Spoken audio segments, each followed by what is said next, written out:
안녕하세요. 진학사 홍성수입니다. 학생부 종합전형을 고민하는 데 있어서 또 이렇게 어떻게 해야 될지 고민되는 것들 중에 하나가 독서 목록의 구성이겠죠.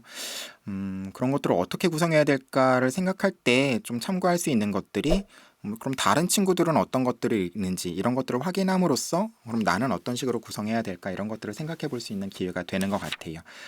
오늘은 2018학년도 서울대를 지원한 학생들이 어떤 책을 많이 읽었는지 사실 학생부에 기록된 책의 목록은 아니고 자기소개서 4번이 서울대 같은 경우에는 독서에 관한 그 질문을 하고 있죠. 자기에게 영향을 끼친 세 가지 책에 관한 내용을 쓰라고 되어 있는데 그 자기소개서를 통해서 드러난 책의 목록입니다. 네, 그렇지만 그럼에도 불구하고 학생부의 기록과 전혀 별개의 것이 아니기 때문에 한번 확인하는 게 의미가 있을 것 같아요. 자, 그러면 한번 5위부터 살펴볼게요.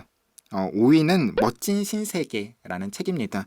영어 제목은 브레이브 뉴 월드예요. 저는 맨 처음에는 영어 제목을 보고 이게 멋진 신세계라는 게 잘못 해석한 건가 아니면 어떤 의역이 있는 건가라고 생각을 했었는데 사전을 찾아보니까 브레이브에는 멋진이란 뜻도 있더라고요.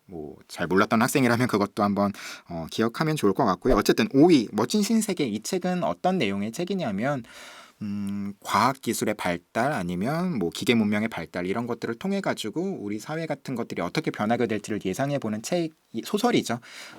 이 책에서 다루고 있는 어떤 소설은 긍정적이지는 않고 약간 디스토피아적인 어떤 세계를 다루고 있는데 이것들을 통해서 이제 우리가 생각해 볼 수 있는 거는 이런 것들이 디스토피아가 될 거야. 이런 것들을 그냥 믿는 게 아니라 그럼 디스토피아가 아닌 유토피아처럼 이렇게 발전하기 위해서는 우리가 어떤 것들을 생각해 봐야 될까 이런 고민 같은 것들을 할 수가 있는 거겠죠. 그러니까 공과대학이라든지 자연과학대학 같은 학생들은 당연히 요즘에 가장 이슈가 되고 있는 게 4차 산업혁명이니까 그 어떤 급격하게 변하는 어떤 사회 변화 속에서 과학자들의 어떤 윤리의식이나 공학자들의 윤리의식 같은 것들을 생각해보는 기회가 될 수도 있을 것 같고요.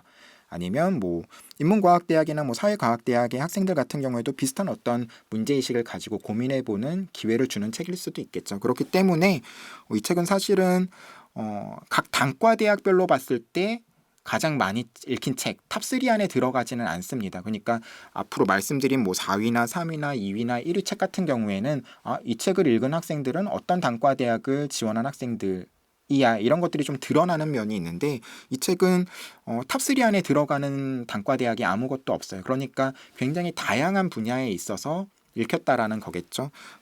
그런 의미에서 이제 그 멋진 신세계라는 책을 학생들이 많이 선택해서 읽었던 것 같고요. 네 번째로 많이 읽힌 책은 정의란 무엇인가라는 책입니다. 굉장히 유명한 책이죠. 굉장히 오랫동안 베스트셀러 목록 안에 들어가 있던 책이고요. 보시면 책 소개를 보면은 정의를 둘러싼 위대한 철학자들과의 대화, 다양한 질문을 통해 철학을 이해하면서 정치와 도덕 그리고 자신의 신념을 불명하게 알게 된다라는 어떤 책 속의 내용이 있었어요. 그러니까 일단은 책의 내용 자체도 철학이라고 하면은 굉장히 어렵게 느껴질 수 있는데 좀 재미난 질문 같은 것들을 통해서 학생들에게 뭔가 생각을 하게끔 하죠.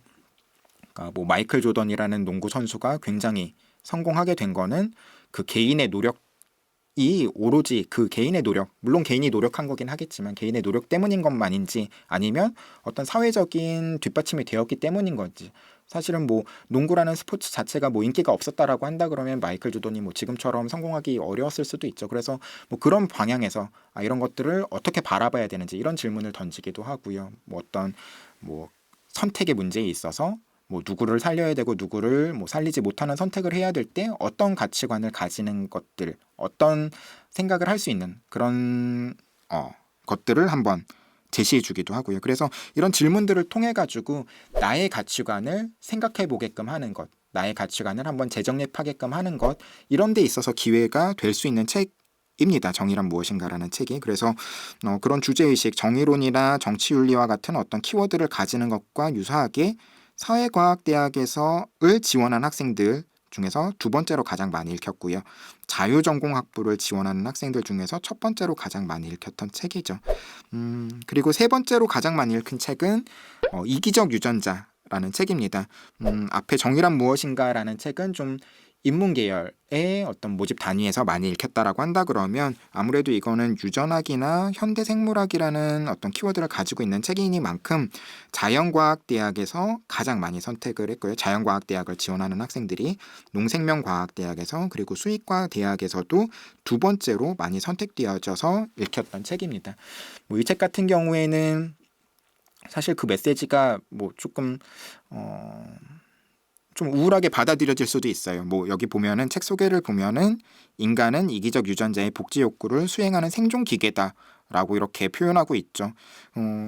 이거는 이 어떤 리처드 도킨스의 어떤 진화론적인 어떤 사례들 아니면 다양한 예시 같은 것들을 통해서 뒷받침이 되는 거기는 하지만 이게 무조건 진리다 이렇게 받아들일 수는 없을 것 같아요. 그렇기 때문에 유전적 요인과 환경 문화적 요인 가운데 인간의 본질을 보다 더 잘 설명할 수 있는 것이 무엇인지 생각해 보게 된다.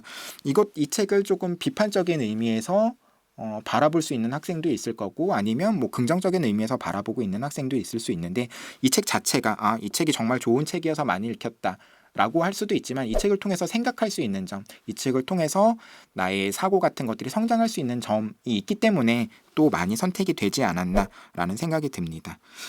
두 번째도 그런 의미에서 이제 통하는 면이 있겠죠. 두 번째 책 같은 경우에는 왜 세계의 절반은 굶주리는가라는 책인데요. 굉장히 책의 표지가 자극적이죠. 이 책은 제가 아마 대학생 때 거의 10몇 년 전에 처음 읽었었던 책인 것 같은데 그때도 이 책의 표지가 똑같았어요. 그러니까 앞에 멋진 신세계라든지 정의란 무엇인가라든지 이기적 유전자 같은 것들은 계속 개정되면서 책의 표지가 좀 바뀌었는데 이 책은 제가 서점에서 직접 본 건 아니지만 교보문고 사이트에서 캡처했을 때는 제가 샀을 때 책 표지랑 똑같더라고요. 여담으로 말씀드렸고요. 굉장히 자극적으로 그 어떤 아프리카 남미 기아의 사진을 통해 가지고 이 책의 주제의식 같은 것들을 명확하게 드러내고 있죠. 그래서 이 책의 키워드 같은 경우에는 불평등, 사회 비평이라고 되어 있습니다. 이런 어떤 키워드를 가지는 것만큼 사회과학대학에서도 그리고 생활과학대학에서도 농생명과학대학에서도 첫 번째로 많이 선택을 당해서 읽혔던 책이고 자유전공학번에서도 두 번째로 많이 선택을 당한 책이죠.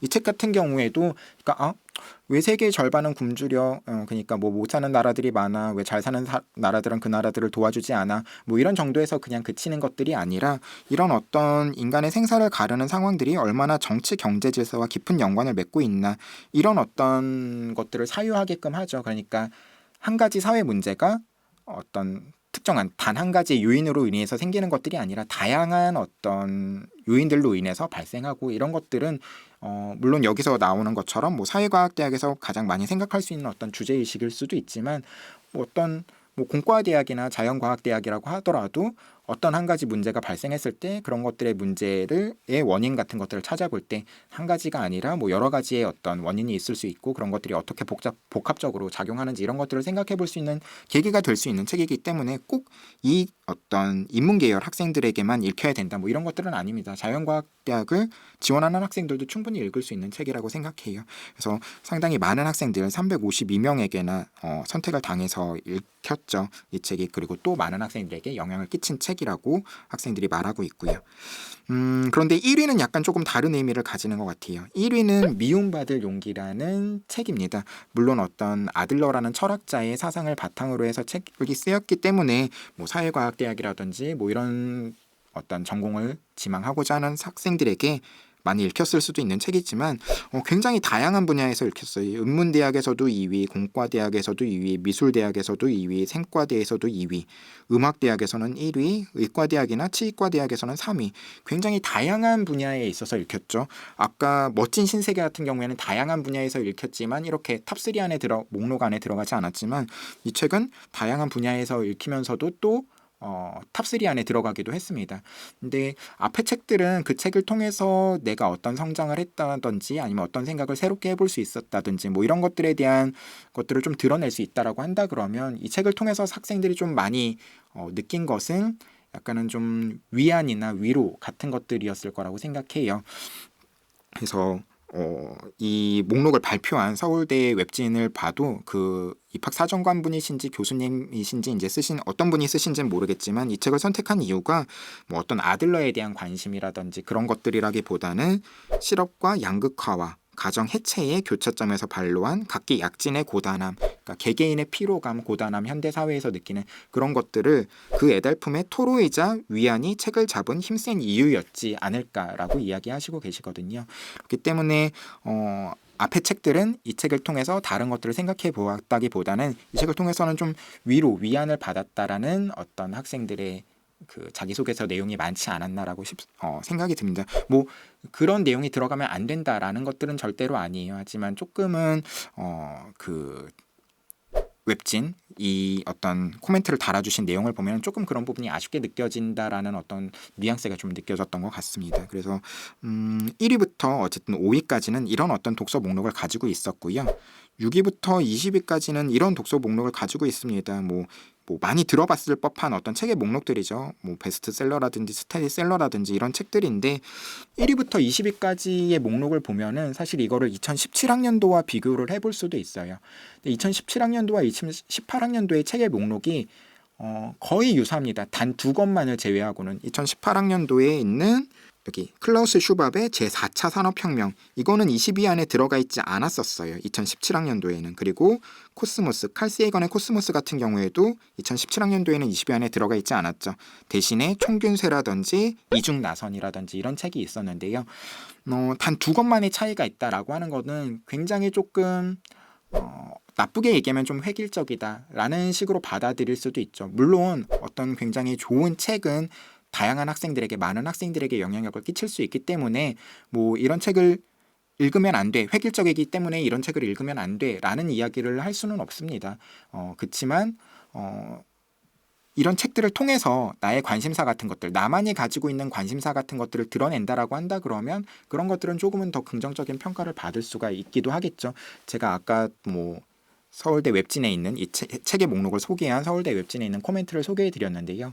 그 코멘트 중에 또 하나는 어떤 거였냐면은 예전에 비해서 한 명이 선택한 책, 그러니까 이 책들은 지금 뭐 1위 같은 책은 뭐 413명이 이 책의 목록을 썼고 2위 외 세계 절반은 굶주리는 가는 352명이 선택한 책인데 단 한 명만 선택한 책의 목록이 예전에 비해서 많아지고 있다라는 거예요.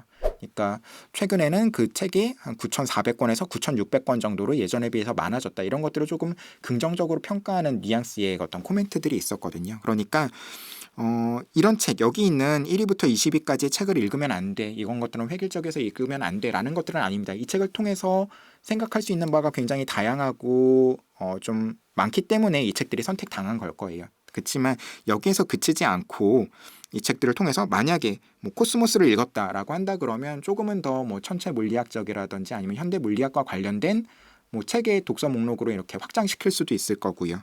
뭐 오래된 미래 이런 책을 통해서는 뭐 어떤 사회 변화 이런 것들이 이제 이 책의 배경은 아마 1960년대인가 70년대인가 아마 굉장히 좀 오래된 배경으로 기억하거든요. 티베트를 배경으로 하고 있는데 이것들이 뭐 현대의 어떤 사회적인 변화를 다룬 책으로 이제 독서 목록이 확장될 수도 있을 것 같고요. 그렇기 때문에 뭐 아니면 뭐 왜 세계의 절반은 굶주리는가 뭐 이런 것 같은 것들이 뭐 공유 경제 아니면 뭐 사회적 기업 뭐 이런 것과 관련된 책으로 읽힐 수도 있을 확장될 수도 있을 것 같고요. 그렇기 때문에 여기 있는 독서 목록을 무조건 따라해야 된다. 아니면 이 독서 목록을 무조건 따라하면 안 된다. 이렇게 말씀드리려고 오늘 영상을 구성한 건 아닙니다. 이런 어떤 학생부 종합전형에 있어서 독서 목록을 어떻게 구성해야 될지 고민될 때 이런 책을 바탕으로 해서 나만의 어떤 독서 목록을 가질 수 있으면 좋겠다. 조금은 더 확장된 나의 어떤 역량을 보여줄 수 있는 책들이 있었으면 좋겠다라는 말씀을 드리고 싶고요. 오늘은 2018학년도 서울대 지원자들이 가장 많이 읽은 책이라는 주제로 말씀을 드렸고 또 다음 시간에 다른 주제로 인사드리겠습니다. 감사합니다. 안녕.